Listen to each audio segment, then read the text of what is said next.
मयूर भाऊंचे काम म्हणजे नाथ खोळा आणि जळगाव धुळा. हे मी नाही म्हणते बरं का, हे आपले अमोल दादा कॉमेंट बॉक्स मध्ये आपल्याला म्हणताय. कसं आहे, आपण कधीच स्वतःहून स्वतःचं कौतुक करत नाही.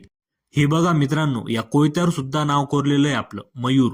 अरे मयूर हा खूप मोठा ब्रँड आहे रे. कसं आहे, नावातच दम आहे. त्यामुळे असल्या कमेंट्स तर येणारच ना. बरोबर ना? आपल्यापैकी कोणाकोणाचं नाव आहे मयूर? कमेंट बॉक्स मध्ये कळवा म्हणजे मला कळेल. ब्रँडेड लोक किती आहे आपल्यात. जमलं तर या ब्रँडेड लोकांना शेअर पण करा. सकाळच्या प्रसन्न वातावरणात महादेवांचं दर्शन घेतलं. दे दणका कर म्हणका करत मक्का कापली. लहान पोरांचं बरं आहे भाऊ. केव्हा आपण कधी पण कुठे पण खेळ चालू होऊन जातो. कधी कधी असं वाटतं ना, लहान होतो तेव्हाच बरं होतं, उगाच मोठं झालो. आमचा मुकुलही फॉर्म मध्ये होता शेतात. रेड कुर्ती घालून हवा करत होता पोरांसमोर. जे काल कांदे खांडले होते ते आज गाडीत भरले उद्याच्या मार्केटसाठी.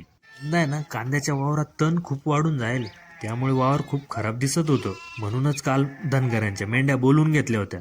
हे बघा पहिले कसं दिसत होतं आणि आता मेंढ्याने एकदम चकाचक करून टाकलं वावर.